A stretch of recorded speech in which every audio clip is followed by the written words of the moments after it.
या सुदैवानं उशिरा झालेल्या पावसामुळे आता संपूर्ण धरणाची स्थिती आता सुधारलेली आहे. खरं तर मागच्या 15 दिवसापूर्वी सगळ्या धरणाचं पाणी पिण्यासाठी आपण राखून ठेवलं होतं.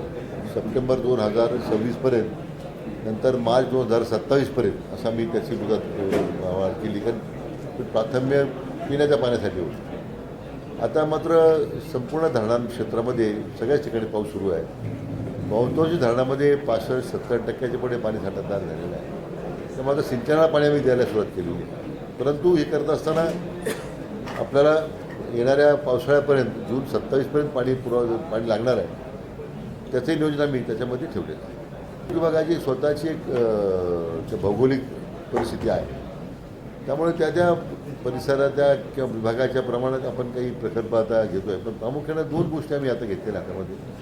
त्या सिंचनाची वाढ होणं हा एक भाग आहेच, मुख्य जे आपल्यासमोर आव्हान आहे. दुसरा जो महत्त्वाचा भाग येतो म्हणजे पर्यटन धोरण आणून सगळ्या धरणाच्या परिसरामध्ये पर्यटन विकास करताना त्या भागातील एक लोकांना रोजगार मिळेल, इकोसिस्टीम तयार होईल.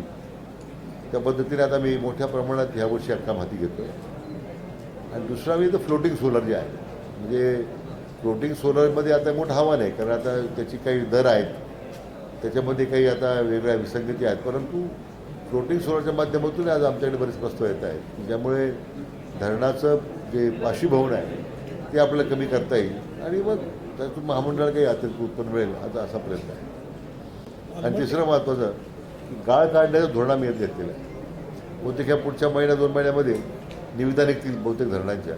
त्यामध्ये आता चंदगडचे आमदार मोदयांनी असं मागणी केली होती, काही ज्या भागामध्ये असे गाळ काढण्याच्या उपाययोजना करायच्या आहेत त्यामुळे त्या कामाला तर गती देतो. आप लक्षात असेल की गेल्या वर्षी आम्ही त्या हिप्परगे बॅरेजवरचे जे नियंत्रण ठेवलं आणि कर्नाटकाच्या लोकांच्यावर मी समन्वय करत पहिल्यांदा ड्रोनचा वापर केला.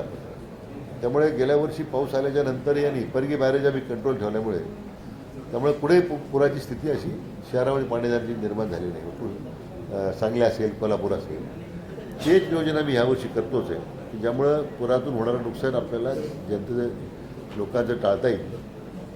आणि दुसरा मुद्दा जो आलमट्टीच्या संदर्भामध्ये आता तेलंगणा आणि आंध्र प्रदेशच्या जे काही मागणीवरून मान्य सर्वोच्च न्यायालयाने त्याला स्थगिती दिलेली आहे. सेंट्रल वॉटर कमिशनही त्यामध्ये काही हस्तक्षेप करत नाही. पण आपली राज्य सरकारची तयारी आपण ठेवलेली आहे की इंटरव्हेन्शन करायचं आणि कुठल्या परिस्थितीमध्ये या आलमट्टीच्या या वाढीला त्यांच्या उंची वाढवण्याकरता पूर्णपणे त्याला विरोध करायचा, ही भूमिका आपली सरकारची अतिशय आम्ही तीव्रतेनं त्याच ताकदीनं त्या ठिकाणी आपण सुप्रीम कोर्टामध्ये मांडणार आहे.